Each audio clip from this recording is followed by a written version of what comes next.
Les désirs qui naissent du fait que nous sommes des créatures terrestres et charnelles ne sont pas des péchés en soi. Nous désirons de la nourriture, de l'eau, un abri, du sexe et du confort.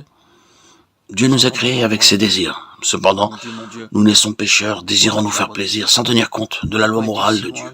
Romains 3:10. Lorsque les désirs charnels nous gouvernent, prenant la priorité sur la volonté de Dieu, ils nous poussent à violer la justice de Dieu. Ils deviennent des convoitises. Par exemple, la faim nous pousse à chercher de la nourriture. Manger est bon. Ce n'est pas un péché.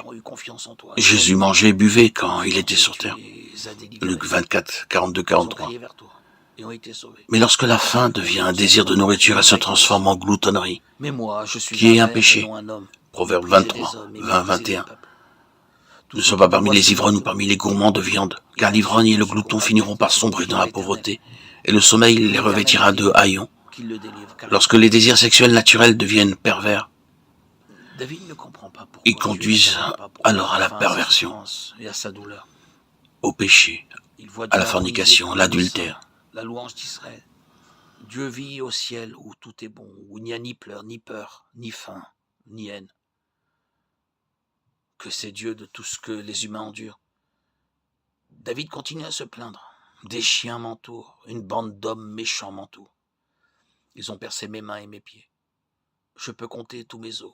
Les gens me regardent et se réjouissent à mon sujet. Ils se partagent mes vêtements et tirent au sort ma tunique. Dieu a-t-il jamais répondu à David? Oui, plusieurs siècles plus tard. David a reçu sa réponse. Environ un millénaire plus tard, un descendant de David nommé Jésus a été tué sur une colline appelée le Calvaire. Sur la croix, Jésus a enduré la souffrance et la honte de son ancêtre. Les mains et les pieds du Christ ont été percés. Les vêtements du Christ ont été partagés entre ses ennemis. Le Christ a été regardé et ridiculisé. En effet, le Christ a prononcé les paroles par lesquelles David ouvre ce psaume. Mon Dieu, pourquoi m'as-tu abandonné?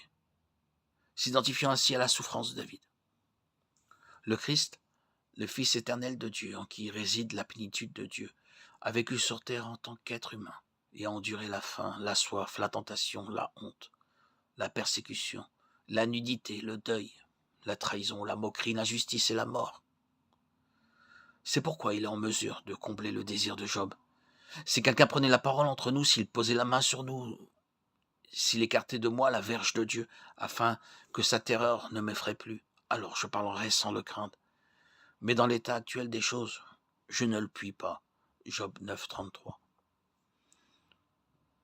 Le théisme chrétien est en fait la seule vision du monde capable de donner un sens cohérent au problème du mal et de la souffrance. Les chrétiens servent un Dieu qui a vécu sur cette terre et a enduré les traumatismes, les tentations, les deuils, les tortures, la faim, la soif, la persécution et même l'exécution. La croix du Christ peut être considérée comme la manifestation ultime de la justice de Dieu. Lorsqu'on lui demande dans quelle mesure Dieu se soucie du problème du mal et de la souffrance, le Dieu chrétien peut montrer la croix et répondre autant que ça. Le Christ a connu la douleur physique ainsi que des sentiments de rejet et d'abandon. Il a connu la même souffrance que beaucoup de gens aujourd'hui qui connaissent l'amertume de l'isolement, de la douleur et de l'angoisse.